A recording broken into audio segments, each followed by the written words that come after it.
ශාන්ති ගණකසිංහ මෙයා මොරටුවේ රාවතාවත්තේ අරුණාස් ඉන්ටර්නැෂනල් එයාර්වේස් කියලා මේ ඒජන්සි එක කරනවා බොරුවට මිනිස්සුව රවට්ටන එකක්. මේක අරින්නෙම නෑ.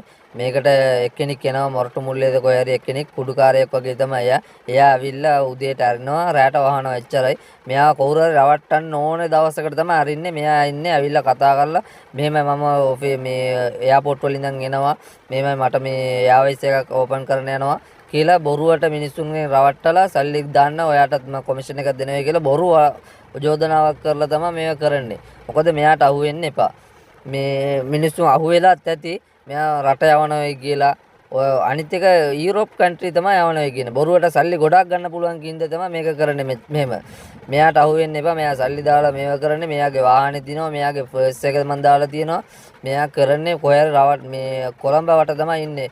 රාජගිරිය නාවල මේ ගල්කිස්ස මොරටුවේ යාගේ අරුණාස් ඉන්ටර්නැෂනල් එයාර්වේස් කියලා ඒකට මේ BOC බැංක් account number එක දෙයි ඒකට සල්ලි දාන්න කියලා දාන්න එපා. දැම්මට පස්සේ ඔයාට රුපියලක්වත් ගන්න බැරි වෙනවා. මොකද පොලිසියට ගිහිල්ලත් වැඩක් නැහැ. පොලිසිය මෙයාව ගෙන්නලා පොලිසියට දවසකටවත් ගෙන්නන්නේ නැහැ. විනාඩියකටවත් ගෙන්නන්නේ නැහැ. මෙයා ඊට පස්සේ එයාගේ ලෝයර්ව තියාගෙන මේ අපේක්ෂිත අප කියලා ගන්නවා. මොකද මෙයාගේ නඩු තියෙන හින්දා. මෙයාගෙන බිස්නස් කරනවා නම් මුලින් කතා කරලා හැම එක්කෙනාගම අහගෙන මේ බිස්නස් එක කරන්න නැතුව කරන්න යන්න එපා. මොකද මෙයාට අහු වෙලා ඉන්නවා ගොඩාක් කට්ටිය. මෙයා රවට්ටීමක් කරන්නේ. මෙයාට සම්බන්ධ වෙලා කරන්නේ. මේකට ලොකු කට්ටිය ඉන්නවා. මෙයාට නීතියෙන් මේ දඩුවමක් දෙන්නේ නැහැ. මොකද දන්නේ හේතුව මෙයාට නඩු තියෙන ඕන තරම්. මෙයා කරන්නේම රවට්ටීමක්. මොකද මෙයාට එච්චරට රැවටීමක් කරද්දිත් මෙයාට නඩුව මේ නීතියෙන් දඩුවමක් දෙන්නේ නැහැ. මෙයා කාත් එක්ක සම්බන්ධ වෙලා වැඩක් කරනවද කියලා දන්නේ නැහැ. බොරුවට මෙයා මේ වගේ ඔක්කොම දාලා තියෙනවා. නමුත් බොරු මේ කරන්නේ මෙයා මේ ඉස්පිරිතාලය ඕපන් කරනවා කියලා කියනවා. මේ ඒජන්සියක් මේ එයාර්වේස් එකක් ඕපන් කරනවා කියලා කියනවා. නමුත් එකකටත් අහු වෙන්න එපා. බොරුවට අනිත් ඔරිජිනල් ඩොකියුමන්ට් වගේ බොරු ඩොකියුමන්ට් ටික පෙන්නයි.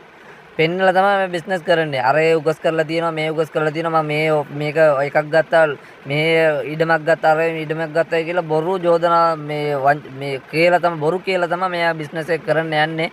විශ්වාසය ඇති කරගන්නවා. මෙයාගෙන විශ්වාසය මම මෙහෙම කරනවා කියලා බොරුවට ඩොකියුමන්ට් පෙන්නලා බිස්නස් කරන්න යන්නේ මෙයා.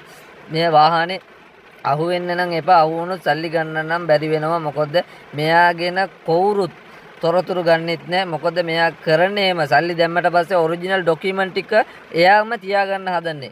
ඔයාට සල්ලි දාන්නම් ආයේ account එකට ගිහිල්ලා දාන්නම් කියලා එයාම දාලා එයා එතනින් මිස් වෙන්න තමයි බලන්නේ. මොකද